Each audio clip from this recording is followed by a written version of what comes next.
Hello tout le monde, bienvenue dans cette nouvelle vidéo. Bon, vous avez vu le titre, donc je ne vais pas plus m'éterniser, laissez-moi juste préciser ça. Les points qu'on va voir ensemble sont super simples à mettre en place et ils auront bien plus d'impact si appliqués ensemble. Alors reste bien jusqu'à la fin pour avoir toutes les clés et sur ce, on attaque directement avec le premier point.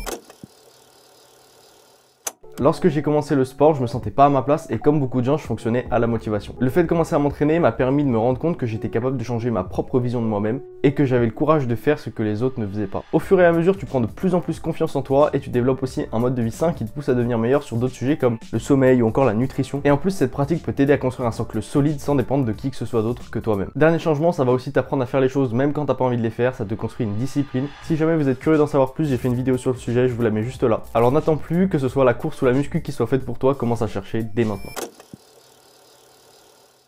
Cet été, j'ai acheté cette gourde chez Decathlon. Bon, le coloris, voilà, on se sait. Au même moment, j'arrêtais de fumer et donc j'ai vraiment pris cette habitude de boire quotidiennement 2 litres ou plus par jour. Vous devez déjà savoir qu'on est fait à 60% d'eau, et bah c'est pas pour rien que votre rapport journalier est super important. Ça va jouer un rôle majeur dans votre digestion, votre capacité à rester concentré, votre ressenti de la fatigue et j'en passe. Par exemple, moi j'avais souvent des migraines, je pensais que c'était dû au fait que je passais trop de temps sur les écrans, j'ai commencé à boire correctement.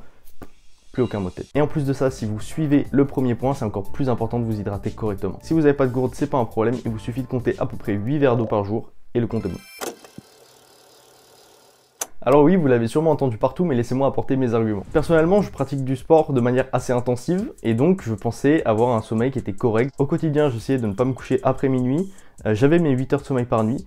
Et puis cet été, j'ai acheté cette petite montre juste ici, qui m'a appris que je faisais n'importe quoi, ou en tout cas qu'il y avait plein de choses que j'ignorais. Pour résumer ça, votre sommeil va être directement impacté par l'heure à laquelle vous mangez, l'heure à laquelle vous vous entraînez, la régularité de votre sommeil aussi.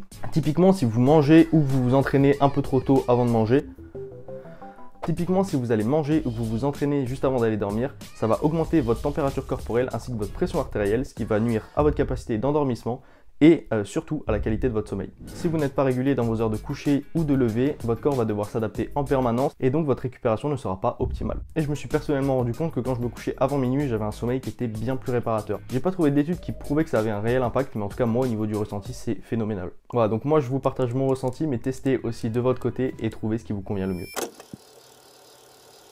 Dans ce point, je parle pas d'aller chercher son pain le matin, mais vraiment de sortir dans la nature le plus souvent possible. Sans téléphone, sans écouteurs, mais vraiment juste pour vous aérer l'esprit, pour vous retrouver avec vous-même, réguler votre dopamine ou encore gérer la pression du quotidien. Ce point peut paraître minime, mais je vous assure que l'impact qu'il a, testez et vous verrez.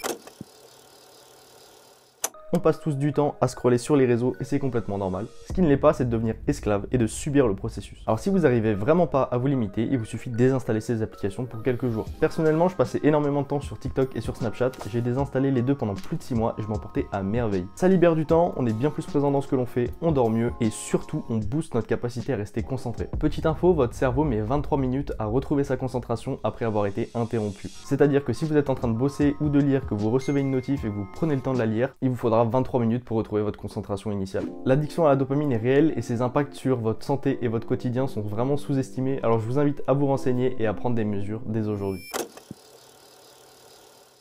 Imaginons que vous suiviez ces conseils, que vous vous réveillez à 8 h, que vous avez super bien dormi et vous n'avez plus TikTok pour vous faire perdre toute votre matinée. Qu'est-ce qu'on fait de ce temps?